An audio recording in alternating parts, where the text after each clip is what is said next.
Oke, bismillahirrahmanirrahim. Assalamualaikum warahmatullahi wabarakatuh. Selamat pagi, salam sejahtera untuk kita semua. Yang terhormat Bapak Kepala Sekolah Pak Padriansa, SPD MAPP Link. Yang terhormat Bapak Ibu, Bapak, ada Bapak kayak ibu-ibu semua ini. Ibu yang saya banggakan, terima kasih atas kehadirannya pada hari ini. Saya ucapkan terima kasih banyak. Puji dan syukur kehadirat Allah Subhanahu wa taala di mana pada pagi ini kita masih diberikan nikmat sehat, bisa berkumpul di acara destinasi menyebarkan pemahaman dan pengalaman penerapan budaya positif. Dan tak lupa salawat dan salam selalu kita aturkan kepada junjungan kita baginda Nabi besar Muhammad SAW. Semoga kita selalu mendapatkan syafaatnya hingga akhir zaman. Sebelum saya mulai presentasi saya, senjata saya pada hari ini,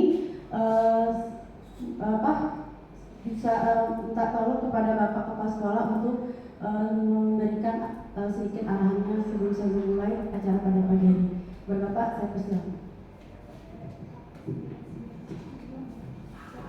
Bismillahirrahmanirrahim. Assalamualaikum warahmatullahi wabarakatuh. Selamat siang, ibu-ibu peserta diseminasi dari guru penggerak kita, calon guru penggerak. Alhamdulillah, disyukuri dan memanjatkan kepada Allah Subhanahu wa taala atas segala berkah dan karunia kepada kita. Salawat serta salam juga tak lupa kita haturkan kepada junjungan kita Nabi Muhammad SAW.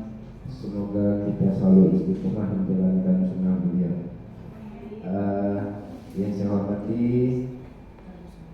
Bu Wakil Kepala Sekolah, Ibu guru, calon guru penggerak kita, Ibu Rini, dan ibu-ibu sekalian yang saya banggakan. Alhamdulillah di kesempatan ini kita bisa berkumpul lagi untuk mengikuti diseminasi penerapan budaya positif yang akan disampaikan oleh calon guru penggerak, yaitu Ibu Rini Damayanti, yang mana dalam kesempatan ini alhamdulillah teman-teman guru bisa hadir. Ini cukup lumayan sertanya, ya, karena memang tidak diundang semua ya Bu ya. Oke, saya berharap apa yang disampaikan oleh Ibu Rini hari ini bisa mendapatkan feedback dari ibu-ibu sekalian, ibu-ibu guru sekalian, ke arah yang lebih positif untuk ini diseminasi yang akan disampaikan oleh Ibu Rini. Memang banyak untuk budaya positif, cuma nanti saya belum tahu apa yang akan disampaikan oleh Ibu Rini. Budaya positif apa yang akan dipilih dan nanti bagaimana penerapannya. Mudah-mudahan itu bisa kita terapkan di semester baru ini, entah itu untuk siswa atau untuk guru sekalian, ya, karena memang untuk nilai positif ini kita ini kan berhubungan dengan karakter anak dan sebagainya.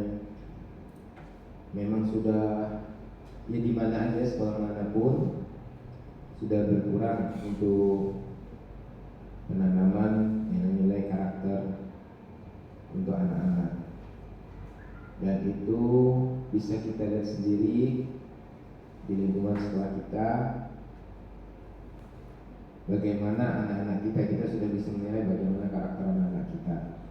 Nah, harapan kita dengan adanya kegiatan seperti ini bisa membuka wawasan kita bagaimana sih cara untuk menerapkannya pada anak-anak nanti, ya, karena kita sudah mengalami sendiri dan melihat bagaimana anak-anak kita sekarang yang lebih banyak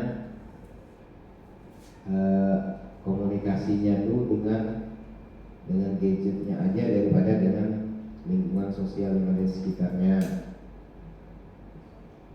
Nah, ini tentu merupakan tantangan yang berat buat kita, ya, dimanapun, sekolah manapun sama aja. Nah, tinggal kita aja lagi bagaimana meminimkan karakter-karakter anak kita yang kurang, ya, yang agak-agak negatif gitu ya. Bagaimana sih cara kita nanti untuk memperbaiki nilai-nilai tersebut. Mungkin selain kita yang menjadi contoh, menjadi teladan bagi mereka, kita juga harus terjun langsung di lapangan. Kita tidak bisa sekarang merintah anak kita aja tanpa kita awasi juga. Sangat langka sekarang yang mau membantu, misalnya membantu ibu gurunya. Saya yakin kalau kita perintahkan anak, tolong angkatkan itu misalnya, dari 30 anak itu paling seorang, 2 orang yang mau membantu, yang lainnya hilang. Nah, itu sudah ibaratnya kita kemerosotan, ya, nilai-nilai itu ya, nilai positifnya berkurang gitu. Nah, inilah tantangan kita, ya. Kalau untuk pembelajaran mereka bisa dapat di mana aja, tapi ini untuk pendidikannya ini, nah ini yang agak tugas kita yang agak berat. Nah, dengan harapan adanya diseminasi ini bisa membuka wawasan kita, bisa saling berdiskusi langkah-langkah apa kira-kira yang kita perlukan ke depan, yang bisa kita terapkan untuk memperbaiki nilai-nilai karakter anak-anak kita ke arah yang lebih baik. Saya rasa itu. Terima kasih atas kesempatan dan sudinya ibu-ibu meluangkan waktu untuk mengikuti kegiatan ini. Semoga kegiatan diseminasi pemahaman dan pengalaman penerapan budaya positif di sekolah kita bisa berjalan dengan baik. Dan kepada ibu calon guru penggerak, Ibu Jorini Damayanti, mudah-mudahan ini bisa melaksanakan kegiatan ini dengan baik. Demikian yang dapat saya sampaikan pada kesempatan ini. Terima kasih atas perhatiannya. Saya akhiri. Wassalamualaikum warahmatullahi wabarakatuh. Baik, terima kasih Bapak atas masukannya untuk saya di kegiatan ini, untuk aksi nyata ini, diseminasi. Terima kasih banyak. Langsung aja kayaknya ya, Bu ya. Boleh Pak? Mohon izin ya Pak. Terima kasih Pak.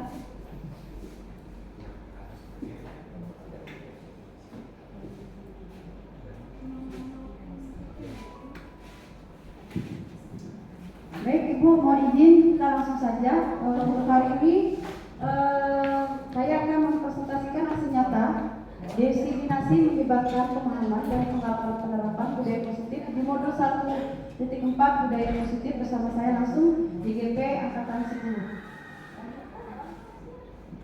Di sini ada terlewat. Di sini ada PP saya Pak Tony. Pak Tony pengajar praktek saya, dan ada Ibu fasilitator Ibu Cici Novita. Ketinggalan namanya Bu. Terlewat saya. Baik, selamat datang Bapak, karena tidak ada Bapak Ibu, guru hebat. Mari belajar bersama, berkolaborasi. Mari saling mendukung mewujudkan disiplin positif di sekolah kita tercinta. Nah, di sini ada tempat gambar seperti biasa. Sebelum kita mulai, kira-kira yang ada di depan layar ini, apa yang ada di pikiran Bapak Ibu? Kira-kira itu apa? Tebak gambarnya. Imajinasi ya. Oke, di situ lanjut. Ada lagi satu. Nah, ini ada lagi satu lagi tebak gambarnya. Itu ada kait-kait dan di situ ada air. Kira-kira kalau di apa?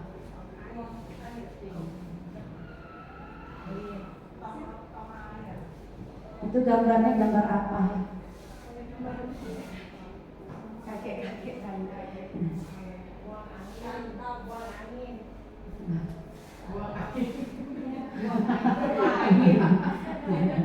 Ini kan ada gambar ini, gambar orang apa? Gambar apa? Yang kiri itu apa? Air. Air. Di situ ada gambar apa? Orang tua, berarti apa? Tuang air.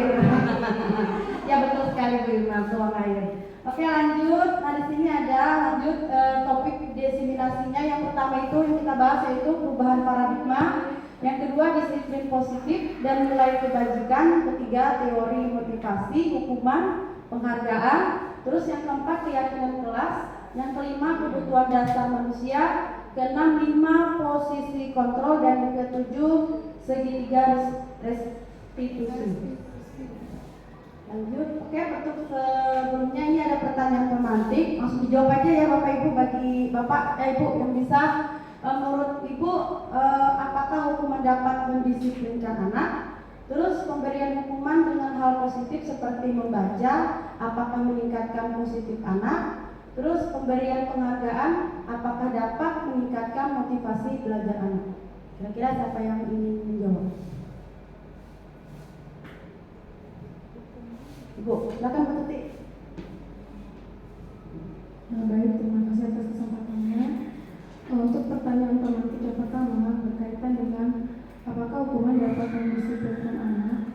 Kalau menurut saya pribadi, kalau dulu mungkin pendapat itu memang benar bahwa dengan menghukum anak akan diupayakan disiplin. Tapi begitu kesini setelah kita semakin belajar bahwa hukuman itu memang hanya membuat anak takut, dan artinya dia melakukan sesuatu itu bukan karena keyakinan dalam diri si anak itu sendiri, kan karena dia takut akan sesuatu.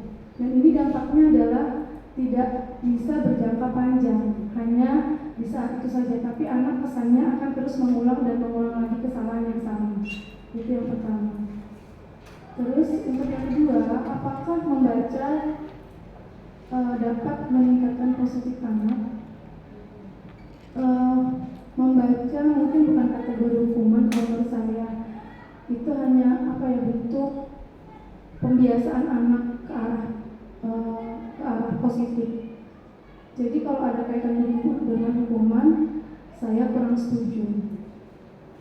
Kemudian yang ketiga, apakah penghargaan mampu meningkatkan motivasi belajar anak? Memang reward itu penting, tapi tidak selalu hal-hal yang baik kita iming-iming dengan sesuatu. Artinya kita ingin bahwa motivasi itu memang benar-benar muncul dari dalam diri si anak itu sendiri. Artinya harapan kita adalah untuk pembiasaan dan konsisten, artinya jangka panjang. Saya rasa itu. Terima kasih. Assalamualaikum warahmatullahi wabarakatuh. Terima kasih Bu Tuti atas tanggapan jawabannya. Silakan, apakah ada lagi yang ingin memberikan pendapatnya? Jawaban dari pertanyaan tadi terkait dengan disiplin positif, ada lagi yang ingin menambahkan? Oh ya, silakan Bu. Baik, assalamualaikum warahmatullahi wabarakatuh.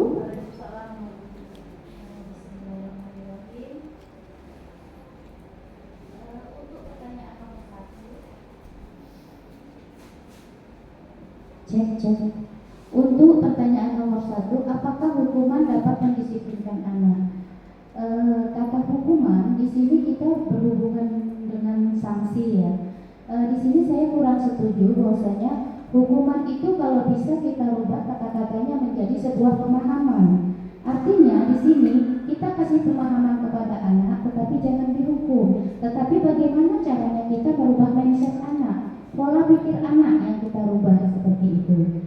Jadi tugas kita adalah kasih pemahaman, kemudian bagaimana kita merubah mindset mereka secara perlahan. Kemudian kedua, memberikan dukungan dengan hal positif seperti membaca. Apakah meningkatkan positif anak? Di sini membaca itu tidak semua anak suka membaca, tetapi kita kasih pemahaman kembali bagaimana caranya supaya mereka memahami itu tidak hanya untuk membaca sanksi yang kita beri, tetapi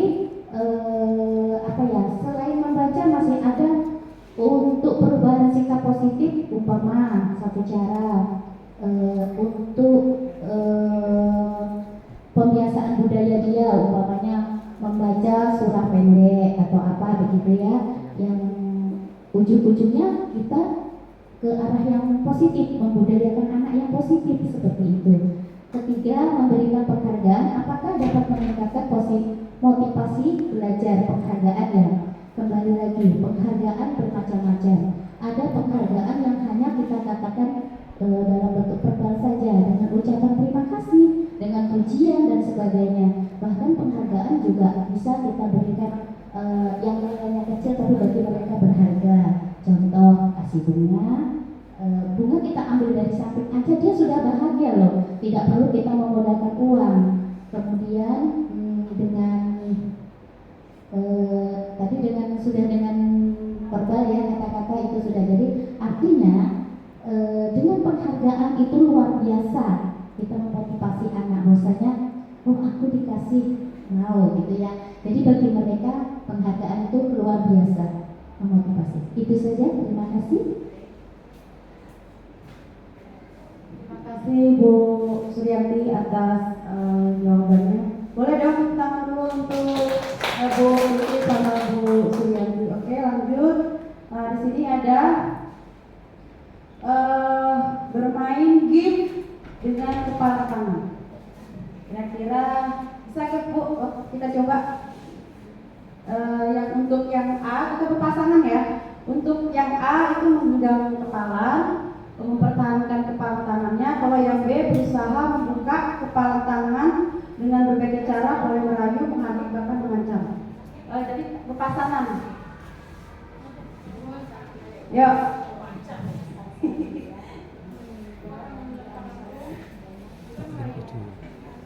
Yang A menggenggam kepalanya, mempertahankannya. Terus kalau yang B berusaha membuka kepala tangan temannya yang A dengan cara apa aja boleh merayu, boleh menghardik, mengancam.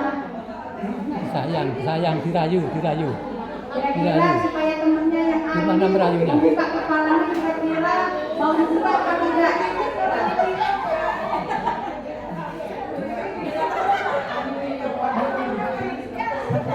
Dikasih duit mau ya. Kasih duit. Oke. Sudah Bapak, sudah Bu. Apa yang mau memberikan jawaban dulu? Kira-kira temennya mau membuka apa tidak? Kira-kira. Oke, itu mau buka Bu. Rayuannya hebat pertama mereka. Oke, mereka Dikasih duit mau ya. Betul dibuka. Penerimanya kan dibuka. Baik, terima kasih Bu ini. Ya, kamu terima kan saya berpasangan dengan Bu Arum. Kebetulan yang A yang menggenggam kepala adalah Bu Arum. Kemudian saya yang berusaha membuka kepala tangan. Ternyata memang sulit. Ya, awalnya sulit untuk membuka genggaman itu. Tapi kita berusaha terus-menerus ya, dengan cara apapun ya, dengan merayu atau tapi saya nggak mengancam ya, ini cuma merayu dengan hati-hati ya. Walaupun itu susah awalnya, tapi lama-kelamaan alhamdulillah kami terbuka. Nah ini ibaratkan seperti kayak kita ingin memperoleh sesuatu gitu ya. Terus kita dengan tanpa putus asa berusaha terus memperbaiki dengan putus asa, maka lama-kelamaan akan terbuka seperti itu. Membuka hatinya kepada saya. Terima kasih ya Bu Arum. Oke, terima kasih. Baik, coba saya mau minta pendapat kira-kira Bu Ridi sama Bu Wulan. Tadi yang kepala siapa? Ibu Rini. Nah, Bu Ulan silakan coba.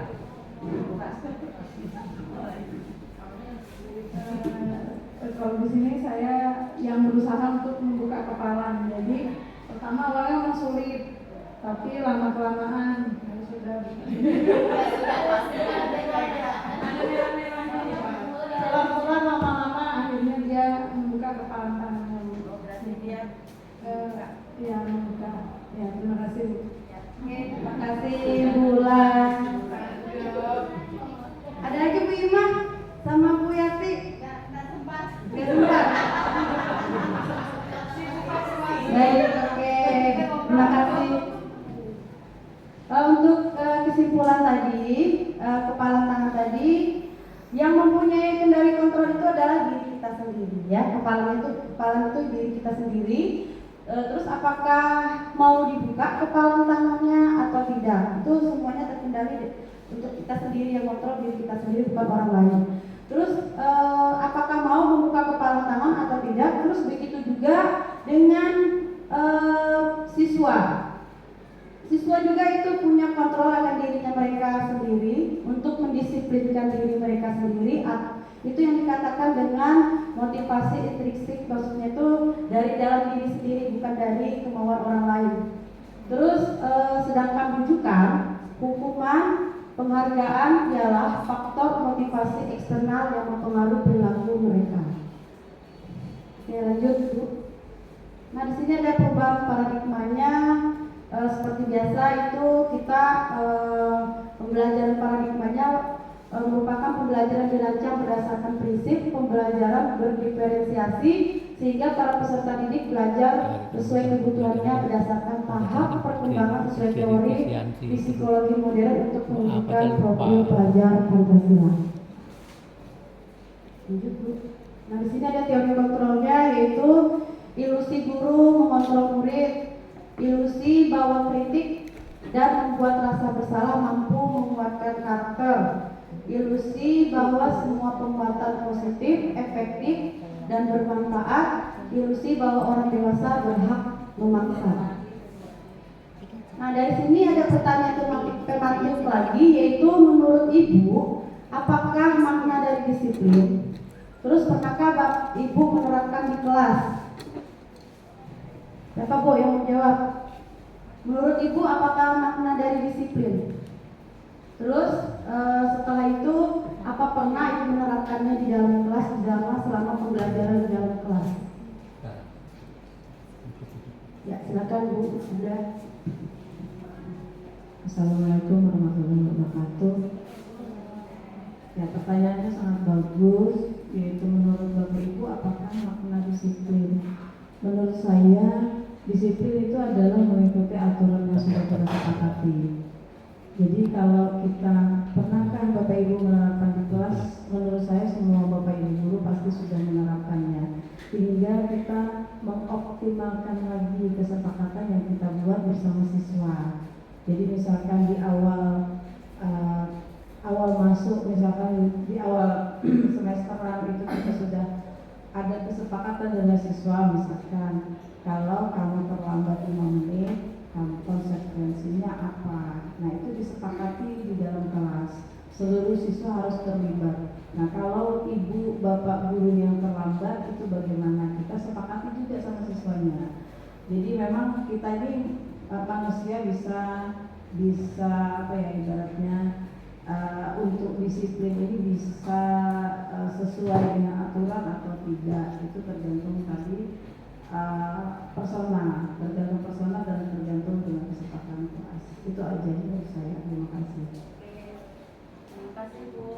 Sudah ada lagi yang ingin menjawab dari menurut Ibu atau Bapak apakah makna disiplin? Ada lagi, Catherine? Menurut saya disiplin itu adalah satu aturan kesepakatan yang kita buat bersama siswa. Saya rasa di sini atau di kita itu sudah menerapkan ke siswa, cuma kita pengembangannya saja lagi yang berbeda. Kalau kita lihat disiplin itu berusaha itu berbeda jauh.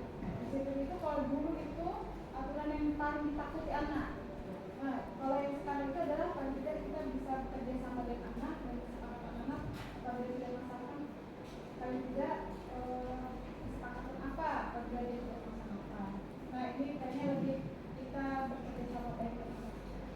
Baik, terima kasih Bu Catherine atas jawabannya. Jadi menurut tadi, silakan Bu. Di sini ada Bu maknanya dari apa?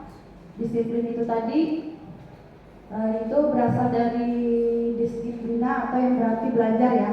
Berarti disiplin itu yaitu belajar. Terus disiplin diri itu membuat orang menggali potensinya menuju sebuah tujuan dari apa yang dihargai dalam budaya kita. Disiplin dimaknai menjadi sesuatu yang dilakukan seseorang kepada orang lain untuk mendapatkan kepatuhan. Hal ini berarti menghubungkan kata disiplin dengan ketidaknyamanan. Selanjutnya, tujuan dari disiplin itu sendiri yaitu tujuan disiplin positif ialah menanamkan motivasi pada murid-murid kita, yaitu untuk menjadi orang yang mereka inginkan dan menghargai diri sendiri dengan nilai-nilai yang mereka percaya. Nah, di sini ada kebutuhan dasar manusianya. Kebutuhan dasar manusianya itu untuk bertahan hidup. Jadi kita kalau untuk bertahan hidup itu di situ ada makanan, ada pakaian dan juga rumah. Terus untuk kasih sayang dan rasa terima kasih itu diterima, dipedulikan dan disayang. Itu sudah pasti itu kebutuhan dasar manusia yang kita alami sendiri ya, Bu. Terus kesenangan itu bermain, kumpul, itu berlibur. Terus kebebasan, ada mandiri, inovatif, mencoba hal baru, dan kekuasaan itu berprestasi, harga diri dan diakui. Selanjutnya di sini ada lagi pertanyaan tematiknya. Sebagai seorang guru saat hadir mengajar di kelas tepat waktu, motivasi apa yang Bapak atau Ibu miliki? Apakah motivasi karena tidak ingin ditegur kepala sekolah, atau motivasinya ingin mendapat pujian dari kepala sekolah dan rekan kerja, atau ingin mendapatkan penghargaan, atau karena kesadaran diri sendiri yaitu motivasi intrinsik? Kira-kira ada yang ingin menyampaikan jawabannya?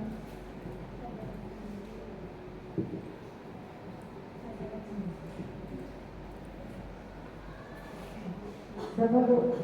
Oh baru. Silakan baru. Kalau saya selama ini datang tepat waktu itu ya karena kesadaran diri, karena tanggung jawab terhadap pekerjaan saya, tanggung jawab terhadap anak-anak. Jadi saya merasa malu ketika saya datang telat kemudian anak duluan seperti itu. Di kelas dia sudah siap duluan, sementara saya datang terlambat misalnya 15 menit atau lebih, itu saya merasa malu. Itu aja sih. Baik, terima kasih. Baru berarti dari kesadaran diri kita sendiri berawal ya Bu Aru, bukan dari orang lain tapi dari dalam diri kita sendiri, tanpa harus dinilai dari orang lain seperti dari teman-teman, kepala sekolah. Berarti kesadaran dari dalam diri kita sendiri. Ada lagi? Bu Yanti, silakan Bu. Baik, terima kasih. Dari awal sudah kita bicarakan bahwasanya disiplin itu adalah sebuah belajar. Nah, di sini kita belajar untuk berkomitmen pada diri sendiri dan membentuk komitmen kepada orang lain. Mengapa kami katakan sebagai komitmen? Karena komitmen itu merupakan suatu budaya positif. Yang apa dikatakan Bu Arum, bahwasanya ketika saya melanggar disiplin itu saya akan malu. Itu merupakan pembentukan karakter yang bagus. Nah, kemudian kita juga harus komitmen bahwasanya apa yang kita sepakatin dengan seseorang, baik itu anak ataupun pada diri kita sendiri, itu harus kita laksanakan secara positif dan kita jangan sampai punya pemikiran menunda sesuatu itu. Jadi yang namanya disiplin lakukan sejak dini. Itu saja. Terima kasih. Terima kasih Bu Suyanti atas jawabannya. Sudah ada dua pendapat ya. Berarti ini kita sebagai guru itu dari dalam diri kita sendiri, bukan dari orang lain atau penghargaan yang ingin kita capai. Selanjutnya Bu, sini ada motivasi perilaku manusia, yaitu ada motivasi eksternal, yaitu menghindari ketidaknyamanan atau hukuman. Terus motivasi eksternal lagi mendapat penghargaan, imbalan atau pujian, itu yang motivasi eksternal. Kalau yang motivasi internal itu menghargai diri kita sendiri dengan nilai-nilai yang kita percaya. Nah, di sini ada lagi pertanyaan tematik, pokoknya pertanyaan tematik terus yang saya ingin dapat dari Ibu nih, pendapatnya, pokoknya jawabannya. Di sini ada apa yang Bapak atau Ibu guru lakukan jika ada murid yang melanggar aturan, memberi hukuman, teguran atau restitusi. Nah, ini kira-kira apa yang Bapak Ibu lakukan jika ada murid yang melanggar aturan, memberi hukuman, teguran atau restitusi. Kira-kira menurut Ibu bagaimana?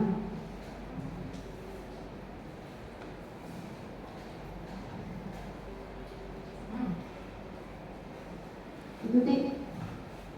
Ya, oke. Terus terang kalau dulu cenderung ketika anak melakukan pelanggaran mungkin kita akan mengingatkan lagi pada aturan, kemudian memberi efek jerah ke anak seperti apa. Tapi semakin kesini kita akan coba perlahan menerapkan yang namanya restitusi, di mana restitusi itu sendiri kita berupaya bagaimana supaya mendengarkan dulu apa alasan si anak ini melakukan kesalahan. Kita dengarkan dari sisi anak dulu. Kemudian pelanggaran itu pasti ada alasannya. Kita coba mendengarkan alasan anak apa sih, kenapa dia seperti itu. Dan kemudian kita upayakan untuk bisa menimbulkan bahwa dia punya solusi atas masalahnya dia. Jadi terkesan bukan kita melabel anak dia nakal, tapi kita upayakan untuk memberikan kesempatan dia untuk memberikan solusi atas kenapa sih saya seperti ini. Jadi seperti itu. Jadi anak berupaya meningkatkan kesadaran dari diri dia bahwa kesalahan dia itu ada cara atau ada solusi untuk menyelesaikannya. Dan tidak menekankan anak supaya dia memunculkan rasa bersalah si anak itu sendiri, sehingga menimbulkan mentalnya jauh. Jadi kita sebagai guru mungkin terus memberikan motivasi terbaik. Saya rasa itu. Terima kasih. Terima kasih Bu Tuti. Berarti sebelum anak itu berarti ini memberikan restitusi. Ini ada nanti ya, dijelaskan nanti di sini saya jelaskan apa itu restitusi. Pemberian.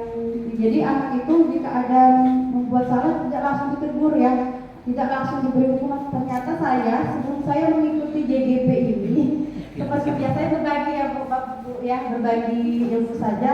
Sebelum saya mengikuti JGP ini ternyata setiap anak yang melanggar aturan pasti langsung beri hukuman, langsung saya tegur di depan itu ya. Ternyata tidak seperti itu cara menangani anak yang membuat kesalahan. Tapi ada aturannya, ada jalannya seperti apa. Kita lihat di sini ada. Nah, di sini ada kita lihat dulu perbedaan hukuman, konsekuensi dan restitusi. Kalau hukuman itu bersifat tiba-tiba, bersifatnya satu arah. Terus kalau konsekuensinya berencana, disepakati bersama, bersifat dua arah. Dan kalau restitusi itu dia mencari solusi untuk memperbaiki kesalahan murid. Kalau berarti akan membuat murid mencari solusi atas kesalahannya sendiri. Nah, jadi di restitusi ini nanti yang saya terapkan pada saat anak membuat kesalahan itu, saya mencoba menggunakan itu restitusi, yaitu mencari solusi untuk memperbaiki kesalahan anak. Ditanya dulu anaknya, distabilkan dulu anak kesalahannya, baru divalidasi. Itu ada nanti. Ini 100%, ini 94%. 94%.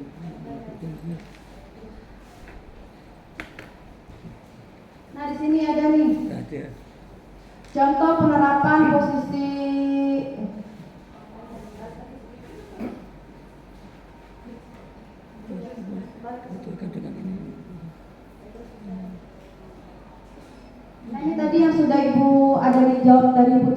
tadi untuk penghargaannya itu ada pengaruh jangka pendek dan jangka panjang, terus penghargaan yang tidak efektif, penghargaan yang tadi juga dijawab sama teman-teman yang lain merusak hubungan, terus penghargaannya menurunkan kualitas dan penghargaannya mematikan kreativitas. Terus selanjutnya di sini ada posisi 5, posisi kontrol guru. Jadi kita sebagai guru itu memegang peranannya ada 5, yaitu sebagai penghukum, sebagai pembuat rasa bersalah, kita bisa jadi teman, terus kita juga bisa pemantau dan manajer. Jadi dari 5 posisi kontrol guru ini di mana kita bisa meletakkan posisi kita sebagai guru pada saat anak membuat kesalahan. Selanjutnya di sini, nah di sini contoh penerapannya posisi kontrol guru, yaitu kalau misalnya hormat bendera selama 1 jam, kita memberi itu kita nyuruh anak, pokoknya kamu hormat bendera selama 1 jam, atau kamu bersihkan WC nanti pada saat istirahat atau pada saat pulangan. Itu namanya kita, posisi kita sebagai guru itu namanya penghukum. Terus di sini ada lagi, berapa kali ibu memberitahu kamu selalu mengulangnya kembali. Itu seperti kalau misalnya anak membuat salah tuh kita bilang, kamu nih berapa kali dibilangi selalu berbuat salah terus. Itu aja kerjaan yang kamu lakukan, nggak pernah yang lain. Itu namanya membuat anak merasa bersalah. Ya itu sudah Bu. Itu gue banget Bu. Terus ayo dong ikuti aturan sekolah, bantu ibu ya. Kamu bisa kok nak untuk menjadi lebih baik. Itu posisi kita guru itu sebagai teman untuk murid kita itu. Ayo dong duduk nak, ibu sudah capek di depan menjelaskan, kamu masih jalan aja, masih ngerumpi aja, bermain aja, ayo duduk. Ya gitu kan, itu ibaratnya kita sebagai teman memerintahkan anak supaya duduk ya gitu. Terus ada lagi, kamu sudah melanggar peraturan sekolah, kamu tahu apa konsekuensinya? Itu pemantau. Pemantau kayak saya misalnya, anak-anak pergi ke kantin, dikejar itu anak-anak, ayo sudah masuk, ini sudah jamnya waktu masuk kelas, kenapa masih di kantin? Itu berarti saya memantau anak itu lagi di belakang situ ya, di kantin situ. Terus apa kamu tahu kesalahan yang kamu perbuat? Kira-kira bagaimana untuk memperbaiki kesalahanmu? Itu posisi kita sebagai manajer. Lanjut Bu. Nah di sini ada keyakinan kelas. Ini kita masuk ke keyakinan kelas Bu ya, yang tadi posisi kontrol guru. Sekarang kita lanjut di keyakinan kelas. Kira-kira mengapa keyakinan kelas bukan peraturan kelas? Kenapa kita harus di dalam kelas itu keyakinan kelas atau kesepakatan kelas bukan peraturan kelas? Kira-kira seperti apa Bu? Tanggapannya? Silakan Bu. Ya, menurut saya keyakinan dengan peraturan itu memang berbeda. Kenapa? Mengapa keyakinan kelas bukan peraturan kelas? Ya, keyakinan kelas itu adalah dibentuk berdasarkan kesepakatan murid dengan gurunya. Sementara peraturan kelas itu biasanya hanya satu arah dari pemangku kelas itu dengan peraturan mengimbangi peraturan sekolah yang sudah ditulis gitu kan. Nah, biasanya seperti itu. Menurut saya seperti itu. Bu Kanan, terima kasih atas jawabannya itu Bu. Jadi kalau mengapa keyakinan kelas bukan peraturan kelas? Kalau keyakinan itu kita kan membuat kesepakatan antara kita dan anak murid. Tapi kalau peraturan kelas itu dia lebih ke satu arah. Seperti ini maksudnya. Nah ini seperti gini. Karena peraturan kelas itu kan bersifat memaksa dan satu arah. Sedangkan keyakinan kelas itu yaitu kita membuat kesepakatan bersama sehingga tidak bersifat keterpaksaan, melainkan kesadaran dan bersifat dua arah antara kita dan anak murid kita. Bukan hanya untuk kita sendiri, tapi kesepakatan antara kita dan anak murid kita di dalam kelas. Nah di sini ada keyakinan kelas kemarin saya buat untuk anak-anak bersama-sama menyepakati seperti apa kira-kira keyakinan kelas yang akan kita buat di dalam kelas, seperti apa yang akan jika dilanggar seperti apa, sama-sama saling sepakat. Di sini ada segitiga restitusi. Segitiga restitusi itu yang sudah saya jelaskan tadi, yaitu langkah-langkahnya menstabilkan identitas, validasi tindakan yang salah, sama menanyakan keyakinan. Jadi anak-anak itu jika ada berbuat salah, kita tidak langsung menghakimi, langsung menyalahkan mereka, tidak, tetapi kita harus menanyakan dulu, menstabilkan identitasnya. Kenapa kamu berbuat kesalahan? Kita tanya dia, kamu kenapa kita panggil? Kamu tahu nggak ibu panggil ke sini, kira-kira salahmu apa? Kita tanyain kesalahannya apa kira-kira. Nah, nanti dia akan menjawab kesalahannya apa, terus validasi tindakan yang salah. Berarti kita tidak langsung memvonis dia salah, tapi kita mencarikan solusinya untuk anak tersebut. Bagaimana cara memberikan solusi untuk anak tersebut yang berbuat salah tadi. Terus menanyakan keyakinan. Setelah dia menyadari akan kesalahannya, kita kembalikan ke keyakinan kelasnya seperti apa yang kesepakatan yang sudah dibuat di dalam kelas. Jika melanggar seperti apa yang akan diberikan sanksinya. Nah, ini di sini saya mencoba kemarin kasus saya, yaitu di anak kelas 7C itu dia makan pada saat di jam pelajaran bahasa Indonesia. Jadi saya mencoba menggali dia, saya menggunakan gaya belajar saya, itu memecahkan dengan segitiga restitusi seperti ini. Saya berbagi pengalaman ya bukan saya menggurui atau segala macam, bukan, tapi saya mencoba menggunakan memecahkan permasalahan itu dengan segitiga restitusi. Jadi pertama saya stabilkan dulu identitasnya, baru saya validasi, baru saya menanyakan keyakinan kelasnya seperti apa. Bisa dilihat seperti ini Bu, aksi nyata saya kemarin. Saya sudah berbagi ya Bu. Silakan coba bisa dilihat.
memasuki.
Ini mohon maaf aja Bu ya, ini kasusnya yaitu Bagas, dia teman-temannya sudah masuk ke dalam kelas, tapi dia pada saat jam pelajaran bahasa Indonesia oleh Bu Susan, dia terlambat karena makan masih di kantin. Jadi begitu Bu Susan memang absen, dia saja yang tidak ada di dalam kelas. Jadi saya dapat laporan dari Bu Susan bahwa Bagas pada saat jam pelajaran itu bahasa Indonesia dia lagi makan di kantin sementara pembelajaran sudah berlangsung. Nah jadi pada saat itu saya panggil si Bagas di jam istirahat saya panggil dia, saya tanyakan kasusnya, kenapa, apa sebabnya dia sampai makan, padahal pelajaran sudah berlangsung. Di situ dia jelaskan semuanya lewat video kasus ini yang sudah saya lakukan kemarin. Tapi mohon maaf, saya tadi mau masuk lihat di situ tapi suaranya nggak mau masuk. Biasanya kemarin Pak pagi yang mencoba bisa yang angkat tapi nggak tahu kayak apa bisa anunya. Seperti itu. Jadi saya mencoba memecahkan masalahnya dengan menggunakan segitiga restitusi. Seperti itu.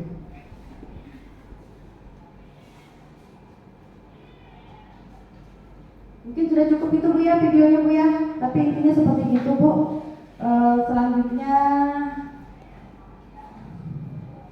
Selanjutnya thank you. Terima kasih banyak Ibu semuanya yang sudah meluangkan waktunya pada hari ini bisa membantu saya melakukan kegiatan desiminasi saya pada hari ini di gimana Bu tadi? Saya lupa nama saya tadi, desiminasi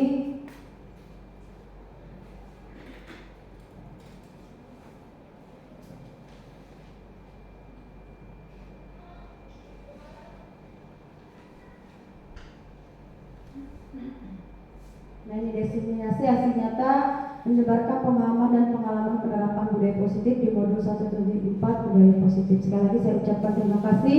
Mohon maaf atas segala kekurangannya. Saya akhiri. Wassalamualaikum warahmatullahi wabarakatuh.